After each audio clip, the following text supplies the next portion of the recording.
Welcome to Rainbow Soul Vodcast, where our Soulstrology comes forward to help you manage your everyday life, with forecasts and deep dives on natal charts and queer perspectives on the planets, transits, and more.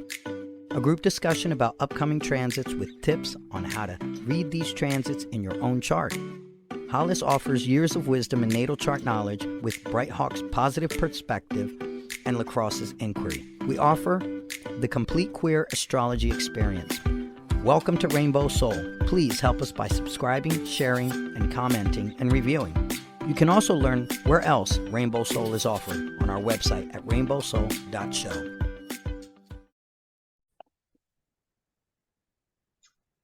Hello and welcome to Rainbow Soul Soulstrology. I'm Hollis Taylor, one of the astrologers here on Soulstrology. And you can learn more about me, book a astrology reading, and get to know me at my website, divineandrogen.com. Divineandrogen.com. You can find it in the description. I'm also running an astrology class in March, which is going to be really awesome. I think so. It'd be great because it's very much basic. It's like if you're listening to this and you're going, Hollis, I don't even know how to tell the houses, okay? I don't know how to read my own chart. That's what this class is all about, okay? What a priceless gift to give yourself, too. Get to know yourself, know how to read your chart. Priceless. It's your map to your life. Yeah. You might as well know it. For sure. Hi, everybody. I'm Bright Hawk. It's good to be with you. And I'm a storyteller, and I'm a musician, and I'm the author of The Dancing Hippo, a gender-neutral book that's inspiring and wonderful. You can learn more about me at brighthawkproductions.com. And I'm Lacrosse Ortiz, jack of all trades, master of none. I do have a couple of books out there. The Fool's Journey, which is about learning the tarot, the major arcana. The wands, you get to wander through the wands, and I'm still working on the rest of them. I don't know, I guess you can find me on Facebook, TikTok, and Instagram. Don't really have a website. That's something hopefully in the future I'll get cracking on. But yep. we should make you a link tree. I know, I gotta do something. It's because I just think, you'll find me on Instagram or TikTok or something. Yeah. Yeah. All right. So everyone just take a moment. Well, except for those people that are driving and listening to this. You can listen, but please don't close your eyes. I care about you, and I'd like you to survive your driving trip right now. Just take a moment. Take a few deep breaths. Just let it all go and allow the stress to melt off of your body. Like you're in the shower and the water just washes it off.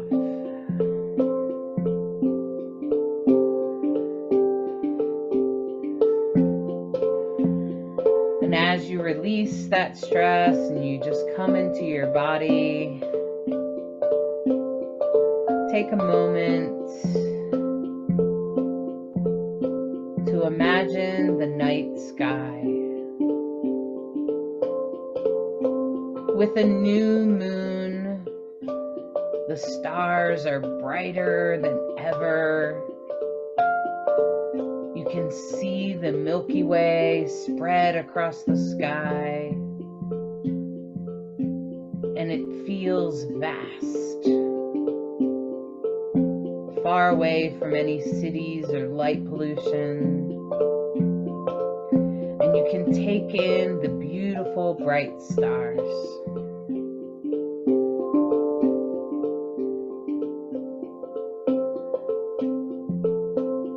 And as you stare at the beautiful stars, and maybe you notice the Pisces constellation, which looks like two fish chasing each other in a circle, or Aries that looks like a couple of horns.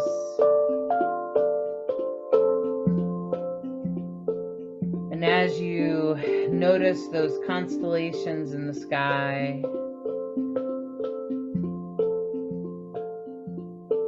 you begin to realize how we are connected to the stars. We are all star beings. We come from the stars. We are part of the stars. And as you take a deep breath and you notice that stardust in the Milky Way, know that that is as much part of you as you are part of it.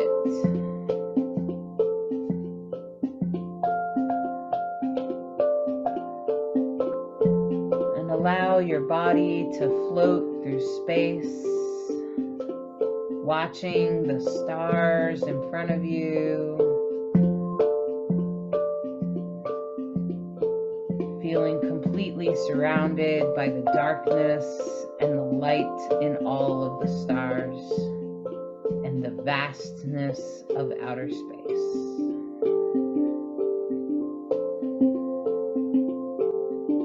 And each one of those stars probably represents another universe.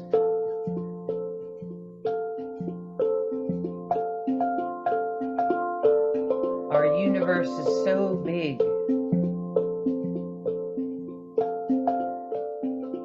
so huge, and we are just one speck within it. A complicated system in our bodies that is reflected here in the sky.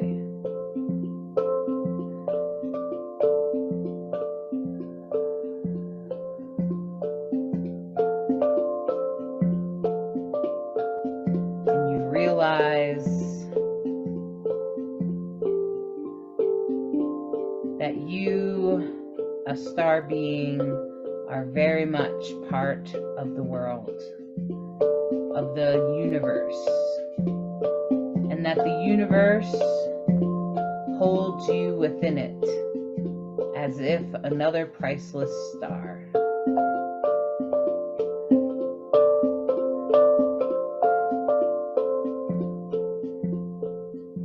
As you come back down to planet Earth, our home planet,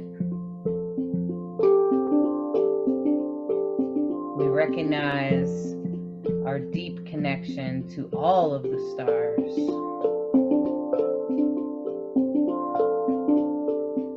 And that the stardust we see in the sky is part of who we are.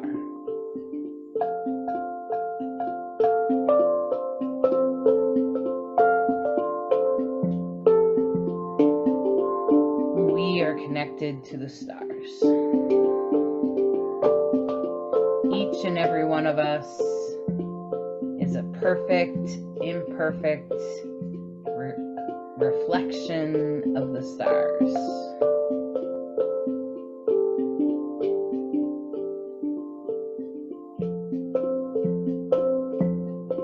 Take a deep breath and wiggle your toes.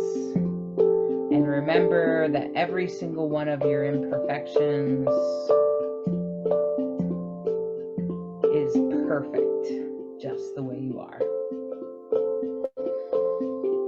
Come back into your body, stretch your hands around your feet. Come back into your body and open your eyes. Become present in your body, in the here and now.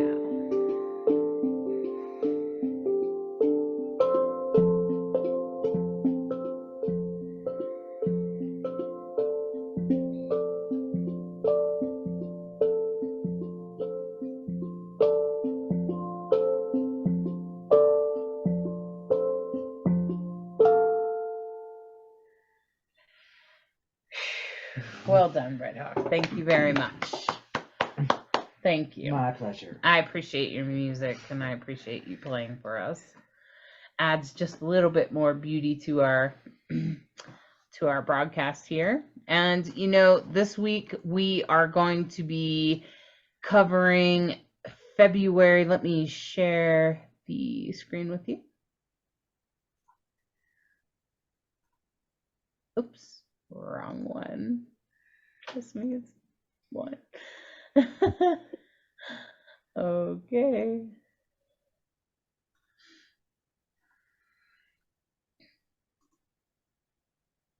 Oops. So we are doing the forecast for February 20th through 26th. And you should be able to see the screen now. And this is the Soulstrology Forecast. And I just want to first recognize that I mentioned last week that we're going through a cycle with Ceres, that Ceres was preparing us for something. And this is pretty much the week she's going to land it. Ceres represents mothering, nurturing, and of course how you nurture yourself, especially right now since it's in retrograde.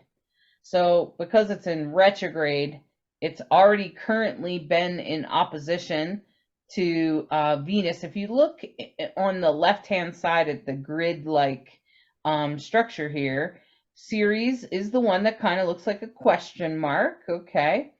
And you can see that Ceres, if you follow on the left-hand side, you find the question mark, and you follow it over, there's little symbols, right? And it's in opposition. And if you just kind of follow it over, the opposition is two little circles with a line in the middle. It's red. And you can follow it down. It's in opposition to Venus, and it's in opposition to Jupiter. Okay, and Jupiter, so Venus, of course, looks like the female sign, and Jupiter looks like the number 4. But it's trining Pluto. So it's very much setting us up for transformation. I feel like Ceres is like, transform the way you do things. You must do things differently. That's what she's saying. You must. That's what I don't like when I gender things, but for some reason I always want to gender Ceres. But Ceres is the nurturing part of ourselves, the part of ourselves that nurtures ourselves. And in this format, you can see on the 23rd, Ceres is going to form a yod. Okay. And the yod is pointing at Ceres in Libra, which I mentioned last week, and this week that this is about, and it's in retrograde. It's all about self-care. It's all about, what do I have to do to be a better part of the pack, to be a better part of the group? Okay, how do I show up? Now, the two parts that it's pulling from is that sun in Pisces. So it could feel a little bit like water light going through water. Okay, so there could be lots of reflections of how this comes out for you. But the sun in Pisces is also about emotionality and taking care of ourselves that way. Okay, and being caring about our sensitivities. And it's working well with our North Node in Taurus, okay? So it's working well, and that's that dark blue line. So you can see that Ceres is that question mark at the top, and there's two lines that make like a point to it, right? Those two lines are called quincunx, okay?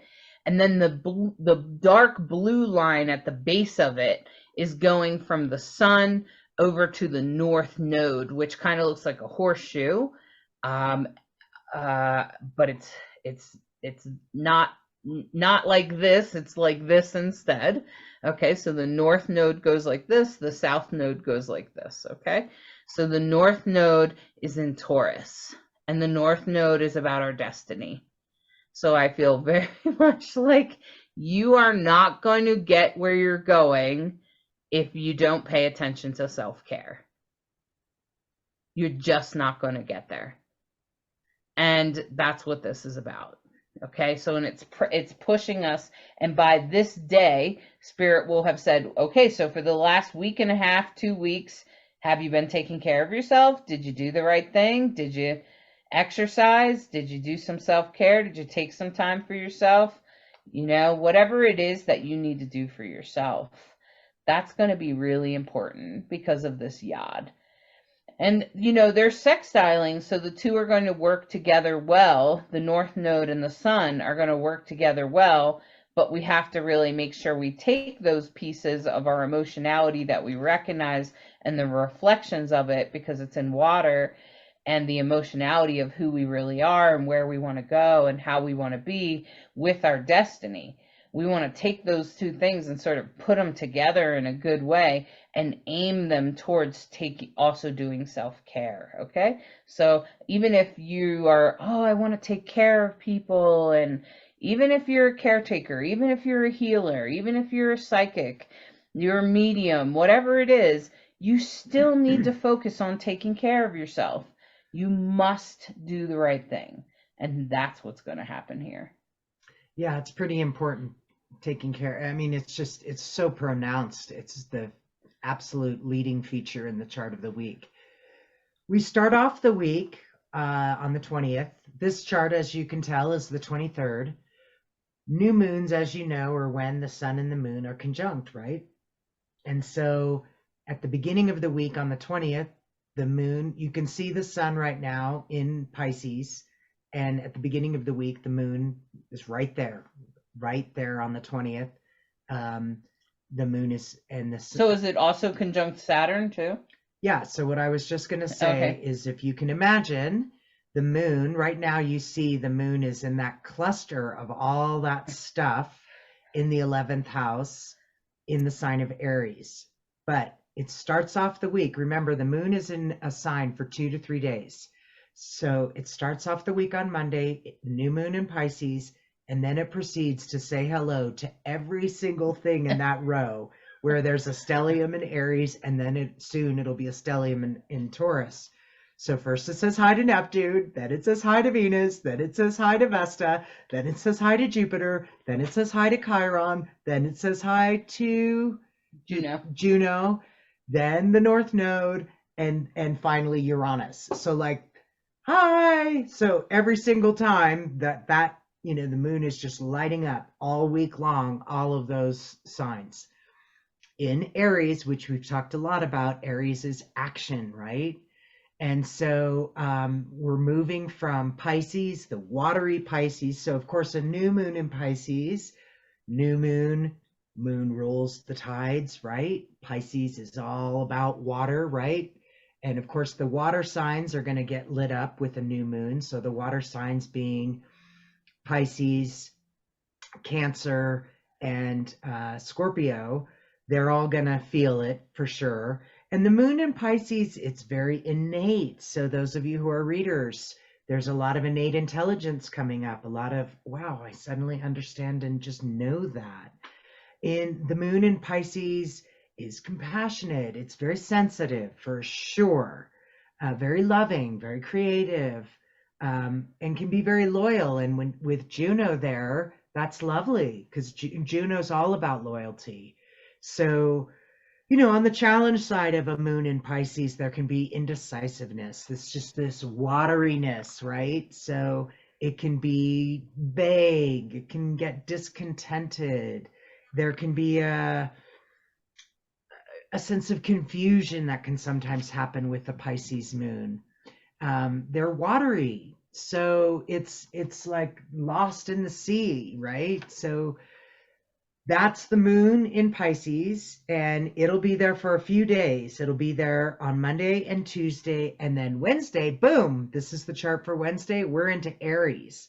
So an Aries moon, of course, is going to be fiery, right? The fire signs are Aries, Sagittarius, and Leo. Hold your temper now. Hold your temper. So the moon in Aries can have a nervous temperament. We've talked about this before. Moon in Aries can be, the moon is watery and Aries is fiery. So there can be this nervous energy that can be sharp and impatient and triggering and energetic and enterprising and optimistic. It can definitely bring some fun in that. Open to change, idealistic. We've talked about it. Aries can have an impulsivity to them where, on to the next thing. And so They can at first appear very domineering, very opinionated. I know how to do this. Um, they can be impatient. They can be vain. Moon in Aries can have, it's a mixed bag for sure. Everything is, right? But there's these, that's what you get with an Aries moon, and that's what we're going to see on Wednesday and Thursday. So when the moon is in Aries, like I said, it's going to say hello to every one of those signs that you're seeing in that cluster up at the top of the chart. In the 11th house there, where we have all those different signs. And so there'll be a conversation, there'll be a hello, there'll be a, what's catching your attention. And I just want to speak to that because the moon is very intuitive, Mm-hmm. And so I'm thinking about like the moon on Neptune in the beginning there in Pisces, which is Neptune is kind of like it looks like a fork there. And then the next one is Venus. And so it's going to light up intuition. It's going to go into this intuitively. You might find that beauty, style, and the things you love start to get lit up in intuition, and you might start be more emotional about it. And of course, your spiritual path is going to be, you might be intuitive about your spiritual path, like maybe not quite that path, but this one might be better. Okay. And if you get something like that, just follow it because it's right next to Jupiter, which Jupiter is intensifying your intuition. So if you want to do any kind of psychic things or spiritual awakenings, now's the time to do it because you're also on top of Chiron, which is the wounded healer. So the moon is going to heal those parts of us, and it's going to heal it's going to heal us, it's going to heal you and bring forth your healing energy, hopefully, if you're ready to engage healing instead of suffering. Okay, but you have to be open to it. If you go around saying, oh, my life is horrible, then you're probably going to get more of that no matter what happens. Okay, and that's what we call victimhood. But if you want to, you can be like, I'm sick of being sick and tired. I'm tired of being shitty every day. So then just change it because now's the opportunity, and stay committed to it. Yeah, and it gets easier because, of course, what follows Aries? Taurus. Taurus, the moon in Taurus is a happy moon. The moon in Taurus is, feels so good. I want to eat a really good meal. I want to enjoy life. The things about Taurus are very trustworthy. They're very determined, of course. They're very, Taurus is fixed earth energy, right? So there's, they can be very warm and affectionate. They like the finer things in life. They like what they like. You know what I'm saying? And there can be artistic creativity there. And of course, we know on the challenge side of a Taurus moon is what? Taurus can be stubborn. They can be fixed. They cannot change. Though I will say, when a Taurus does decide to change after they've exhausted every other whatever, once they make the decision, boom, they are like, get out of their way. Once they make a decision, get out of the way. They will get it done. So there's that, there's the challenge, but the gift there, right? So that, Taurus moon can sometimes have obstinance, possessiveness. That's mine, so there could be some rigidity there, but there's a full package. And the moon in Taurus, bottom line, the moon in Taurus is very happy. So Friday and Saturday, the moon is in Taurus, and it starts to move out of that really big cluster. And at this point, the moon is a waxing crescent. So of course, at the beginning of the week, when it's a new moon, we're doing some kind of new moon ritual that helps us set our intentions about the coming month. What kind of goals do we have? And now you're a waxing crescent moon by the time we get to Taurus. And so, yeah. Yeah, and I was listening to you speak about that because I was thinking about that whole Vesta Jupiter Chiron cluster up there, And I'm like, wow, okay, that's a lot going on. Jupiter is very big. It makes everything bigger. Everything it's near is bigger. So this is very much about your spiritual path and your wounds. So look for a spiritual path that can heal your wounds. Be open to that, okay? And the other thing is that Pallas Athena there, the strategy, okay, is squaring your spiritual, squaring Vesta, which is your spiritual path. And Pallas Athena is about strategy. And so you can see that dark red line. Pallas Athena is down there where there's like a kind of looks like a 69, my friends. That's Cancer. Well, they like Cancer rules home and family and things like that. And Pallas Athena is about strategy. So I start wondering about that, like maybe your family would have a hard time with the spiritual path you're choosing or something like that. But you might be delightfully surprised because this is a square, not an opposition. And so the red line goes up to your spiritual path. So, try to rectify those kinds of issues. Like, I'm really passionate about this, but I'm not sure so and so is going to support me, or I'm not sure I can do this, or whatever it is that you're kind of questioning. Revisit that, because that square there is going to is masterful. You can master it, you can overcome it, you can change it, you can find a different way to approach it. And one of the ways you might approach it is about talking about it, especially with Mars and Gemini. And Gemini is actually quite open-minded. If you know any Geminis are usually very open-minded. They're very open to new ways and new things. And Mars is in Gemini and it's going forward, and it's trining Mercury in Aquarius across. You can see that blue line. You can find Mars. Mars is over there on the left-hand side in the first house in Gemini. When Gemini looks like the Roman number numeral 2. And there's a blue line going up to that Mercury symbol, which is kind of purple, which is in the Aquarius symbol that looks like waves, okay? And that's a trine, and that right there is like, that's a blessing. That's a gift to you, okay? That's like ooh, yes, right? And so it's going to be easy to talk about things. So, and with Aquarius rules spirituality often. It's very spiritual, very open-minded and outgoing. So be willing to talk about whatever it is, because it will help with that square, okay? That square with Pallas Athena and Vesta and Venus and all of that. So you're a little worried about something. You're worried about your home in relation to maybe your spiritual path, or a new style idea, or something like that, or a new philosophy. Just try to talk about it, because you probably will be delightfully surprised. Yeah, there could be some unexpected changes towards the end of the week, Friday and Saturday. The moon conjuncts Uranus. That's the last one in that lineup there, the blue one that has, I don't know how you would describe that symbol, but moon conjunct, what is it? Uranus right there. Oh, okay, Uranus, yeah, it's kind of like a circle with a line like this, and it has 2 half moons facing away from each other. Yeah, so the moon passes by there on Saturday. So Uranus is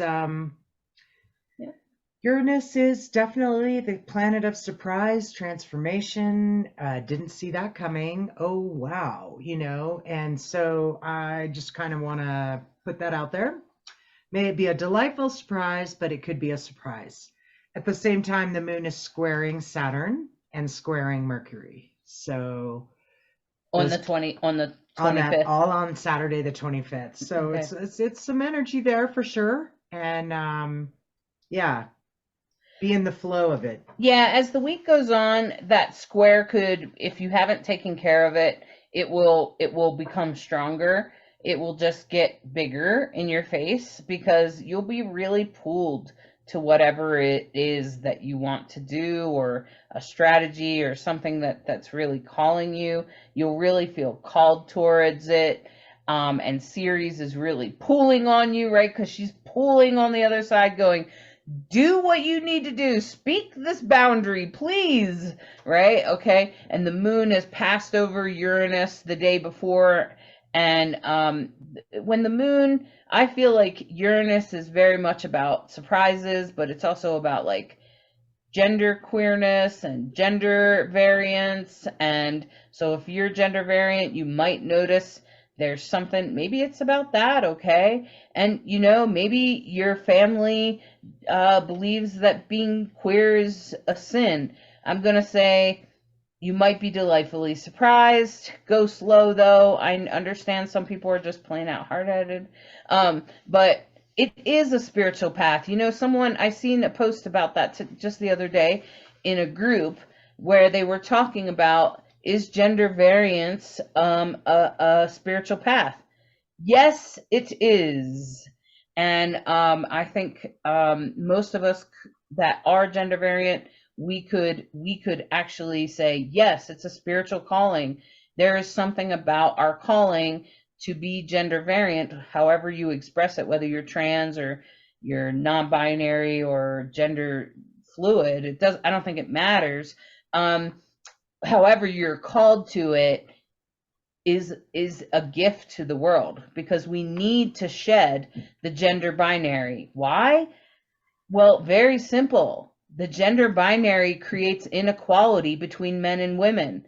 And this is why we have sexual inappropriateness towards women from men. In fact, most of the time, that's how it happens. Not all of the time, I recognize that, but it would also greatly reduce that sexual inappropriateness from the minor things to the major things. Okay, there has been a study that with communities that don't focus so much on the binary, when there's cultures that focus on outside of just the two binaries, that they have less of those occurrences.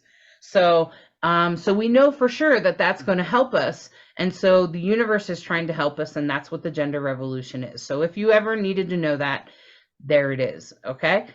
And I believe that every gender variant person on planet Earth is being called forth to make that happen. Okay? And so we're all here for a reason, my friends. We are all here for a reason. And so when Moon moves over Uranus like that, don't be surprised if you feel sensitive in the gender area, okay? Or in your queerness, however that shows up for you, okay? And the Moon, I notice, is on the 26th, is going to trine Pluto. And I was like, whoa, that's kind of a big deal. And at the same time, that square with Pallas Athena is going to intensify with Venus. And now, it's with Venus and Vesta mostly.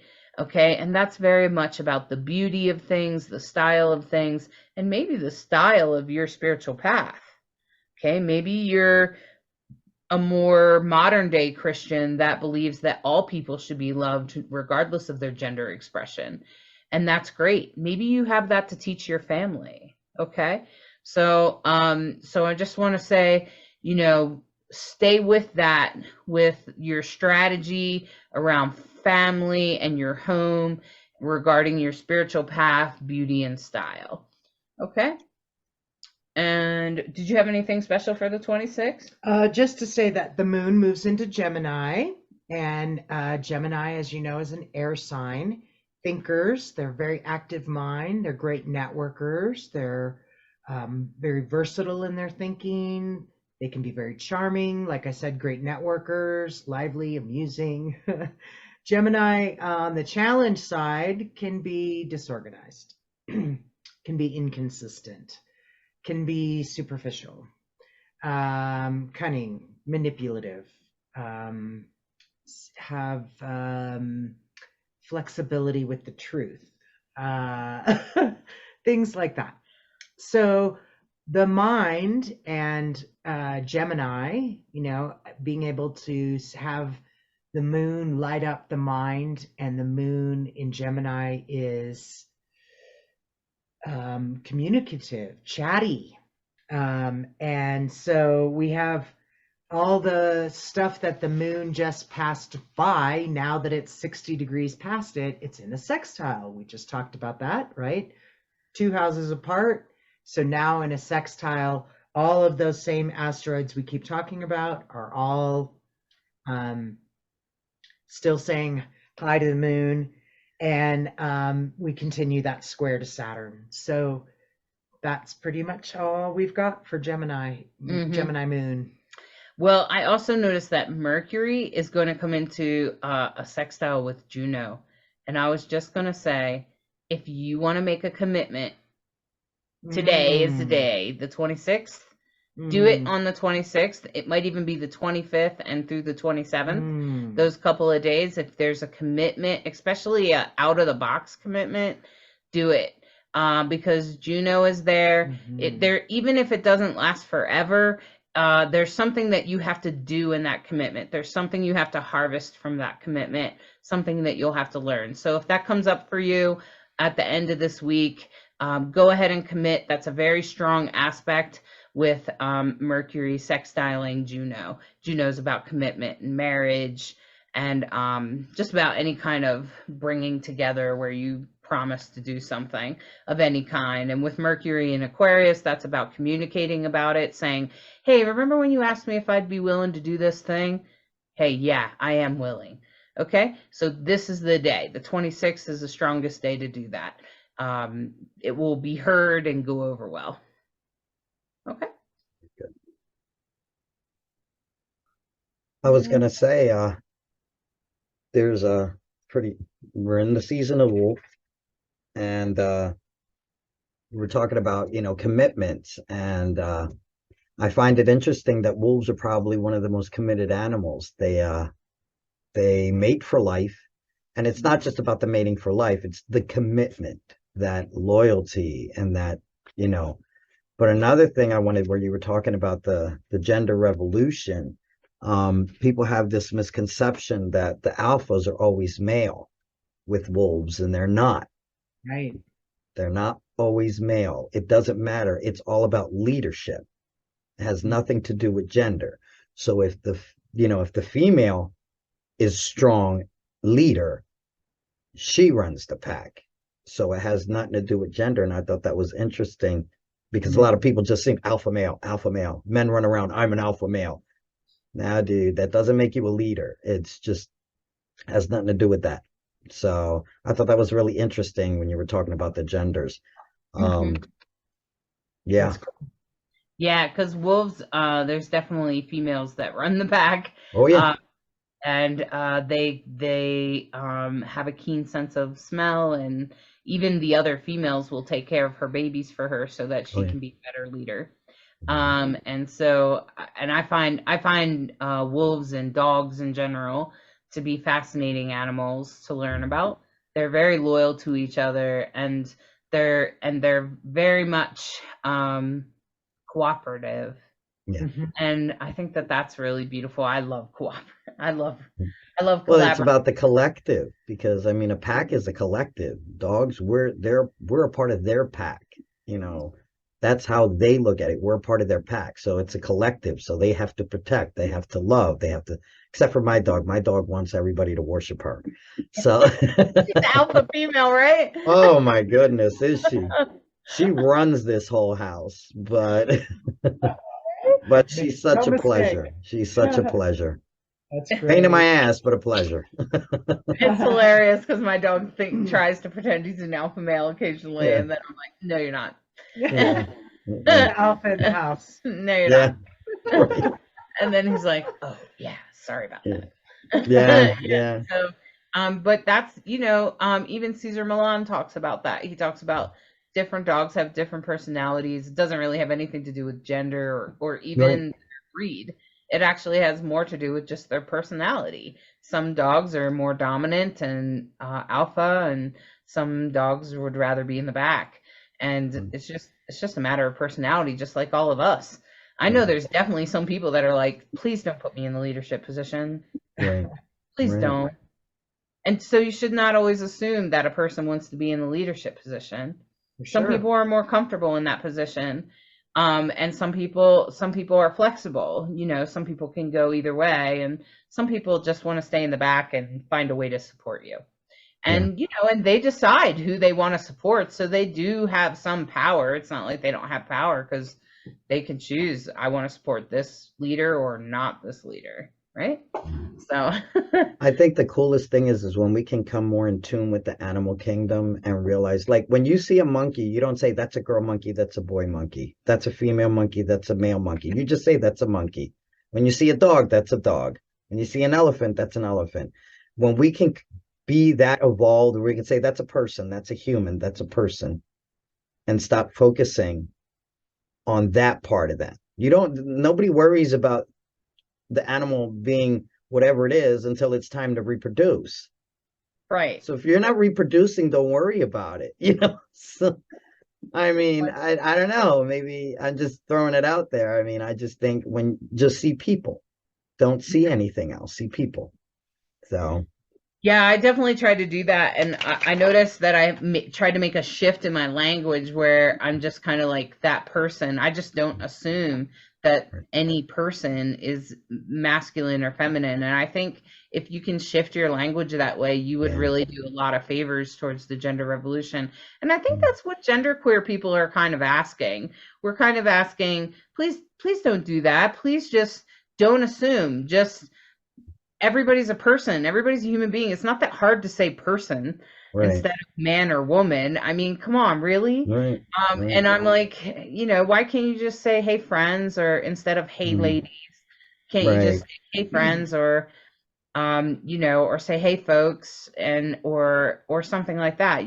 There's lots of different ways to refer to people. Sometimes I'm silly and say, all right, all of you delightful humans,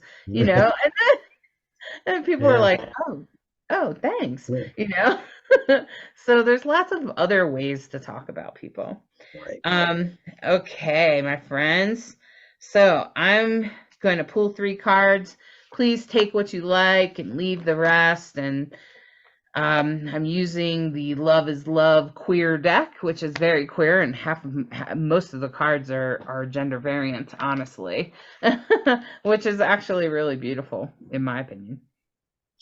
So the first card is I'm going to pin this up so we can see the card slightly better if you're watching. And so this is the Emperor card.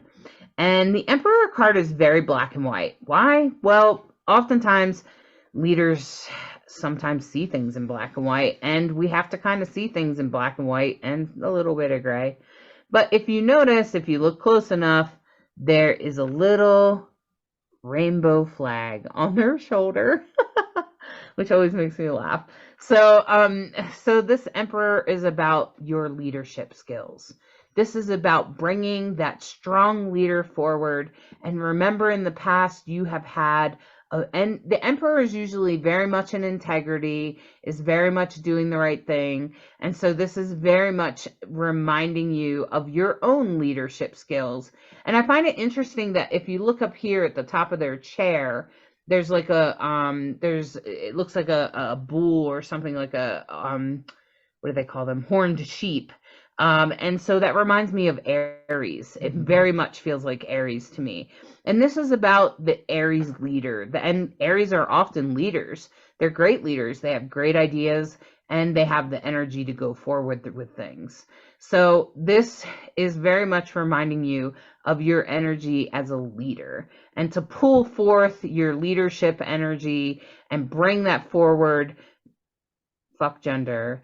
I don't think it has anything to do with it. This is very much about bringing forth your powerful self. And the Emperor often traditionally in tarot cards is presented as a more masculine being.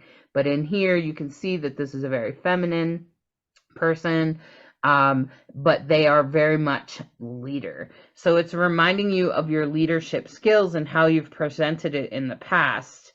Now, this next card is an interesting card because this is the Sailor, which is a little bit about travel and movement. But this is also about just look around and pay attention to who's around you, because this person might be a little out of integrity. And I find it interesting that we went from integrity in the Emperor to a card that's not so in integrity.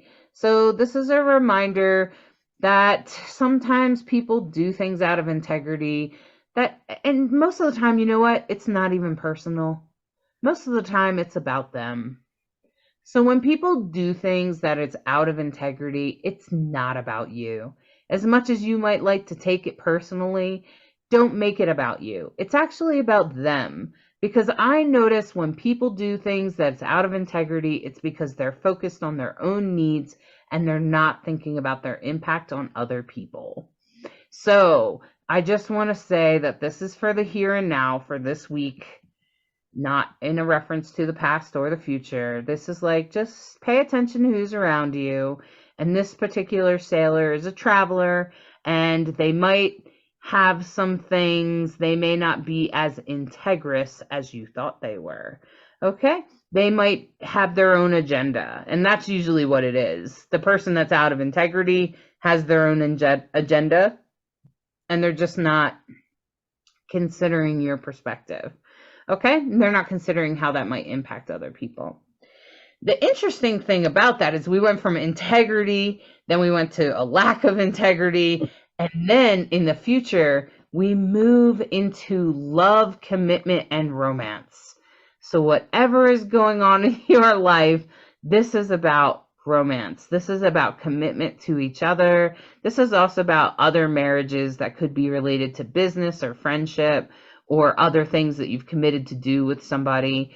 It doesn't always have to be about romance. Sometimes romance can be about, like, you have a romantic idea of how your business should be run, right? Okay. And so that's what also romance can, it doesn't always have to be about that kind of, sex and love and all of that. It can also be about other things too.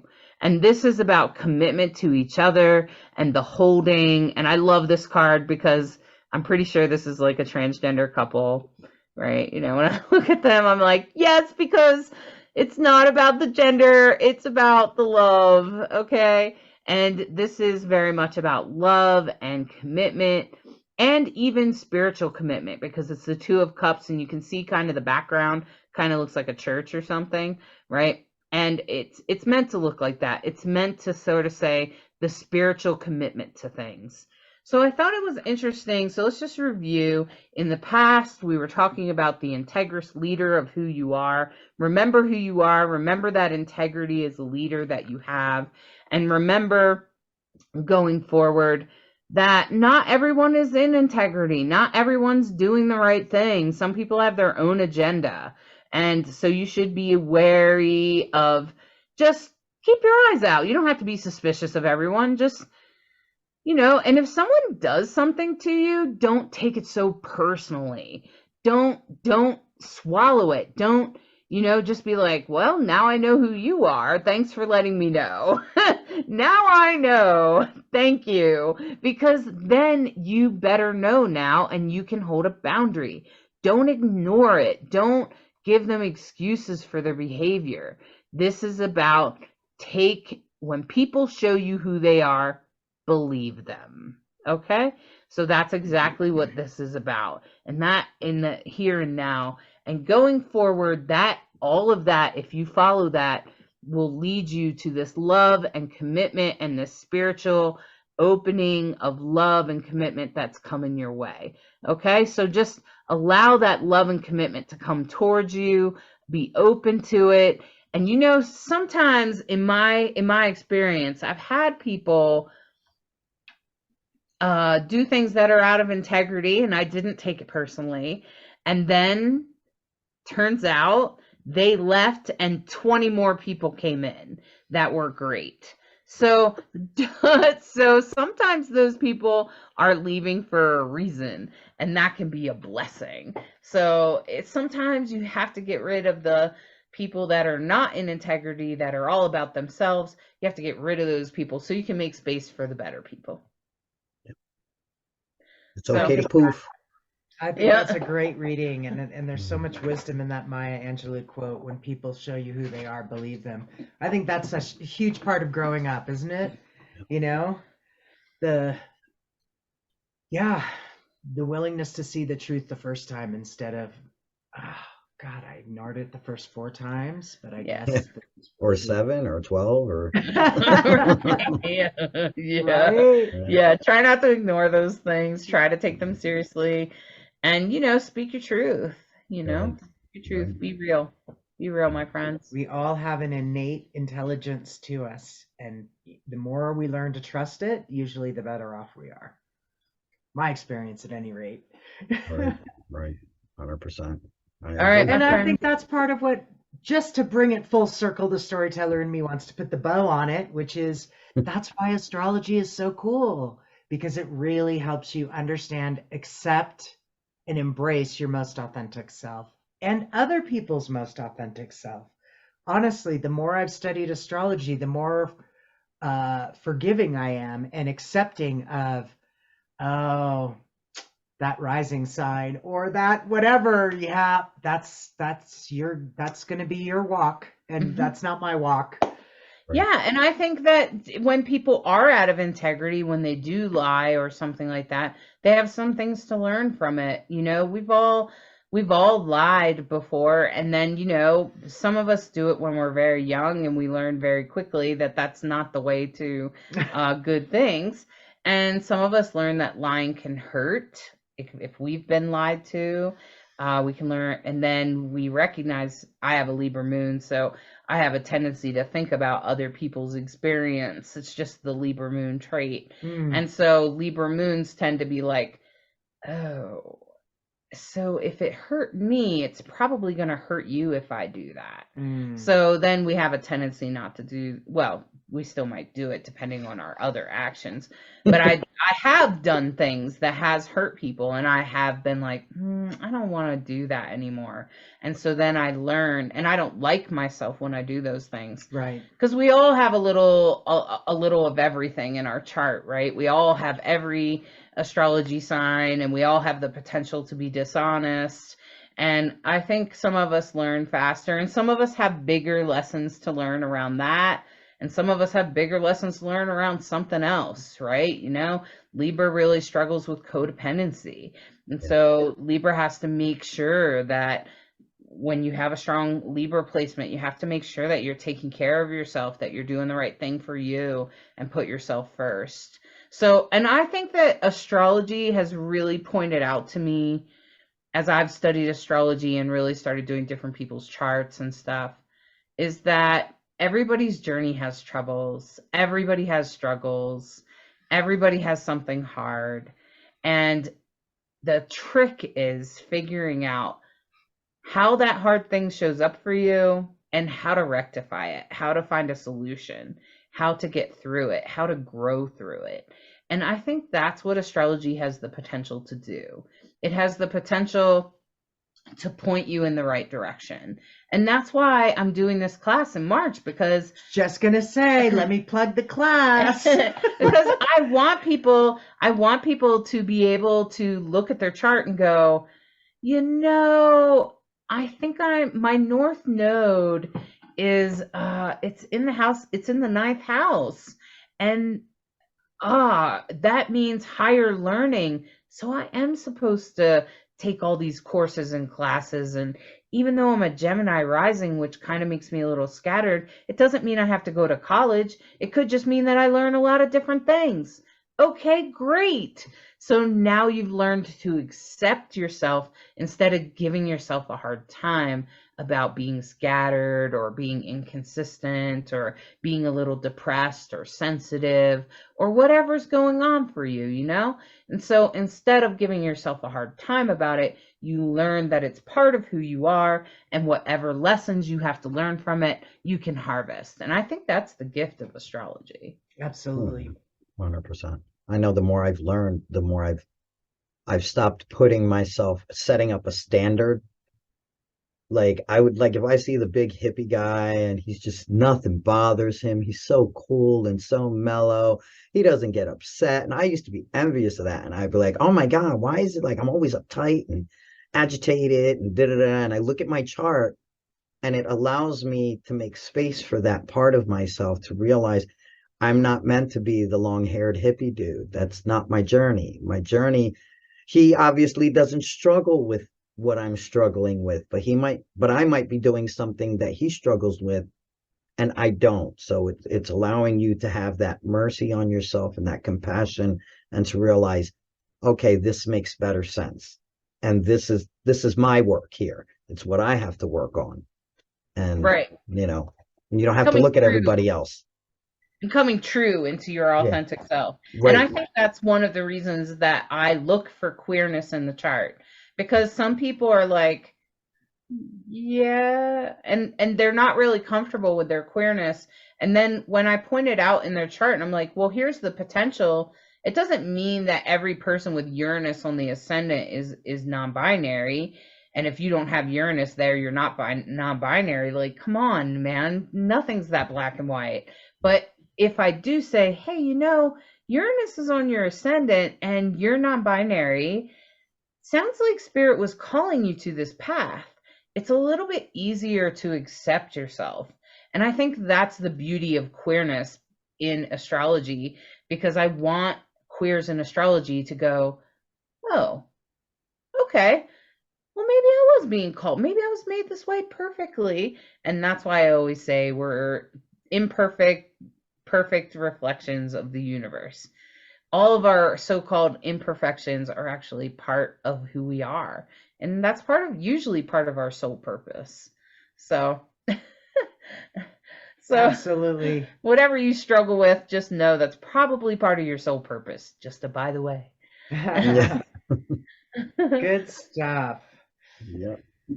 So, all right, my friends. Well, have a great week, and I hope that it is blessed for you and that you're able to find all the blessings in the week. And I hope that you navigate it in a good way.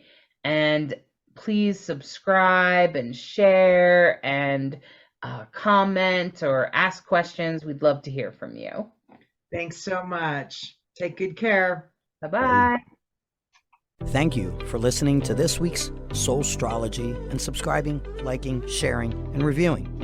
We hope you enjoy this dose of Soulstrology and encourage you to embrace the week ahead with an open mind and heart so that you may integrate the deepest of lessons from the stars. Take a moment to step outside and honor the planets, stars, and moon in the sky with your heart. Integrate the messages that resonate and leave the rest for someone else. We deeply appreciate each and every one of you. Always remember that you are a perfectly unique human with an exclusive star map of your destiny, your soul purpose, and your heart's desire. Thank you again for tuning in to Rainbow Soul.